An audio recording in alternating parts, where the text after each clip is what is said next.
पंजुब जमात के तालिब इल्म हैं। आज फादर्स डे के दिन में हम चंद अशआर पेश करना चाहते हैं। दिल का नर्म है सब खुद को बताता है, दिल का नर्म है सब खुद को बताता है। ज़माने की हर ठोकर से लेकिन मुझे बचाता है, ज़माने की हर ठोकर से लेकिन मुझे बचाता है। दुनिया में जीने का तरीका वही बताता है, दुनिया में जीने का तरीका वही बताता है। वो कोई और रिश्ता नहीं, सिर्फ बाप कहलाता है। खुदा हाफिज़। दिलका है नर्म मगर सख्त खुद को दिखाता है, ज़माने की हर ठोकर से लेकिन मुझे बचाता है। जनाब सदर, मोहतरम उस्ताद इकराम और मेरे हम मकतब साथियों, अस्सलामु अलैकुम वरहमतुल्लाहि वबरकातुहू। आज की मेरी तकरीर का उन्वान है मेरे वालिद।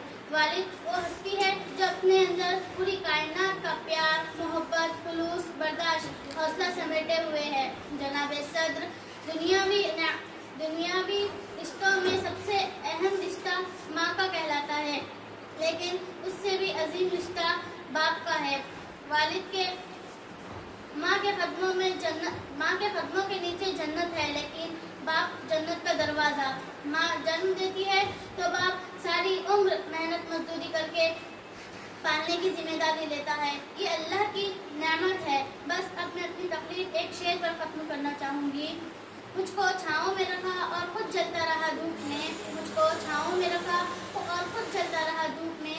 मैंने एक फरिश्ता देखा है बाप के रूप में। ऐ अल्लाह सबके ऊपर वालिद का साया नसीब फरमा, आमीन।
कैमरा देखो ना, समझता नहीं कि कैमरा है कि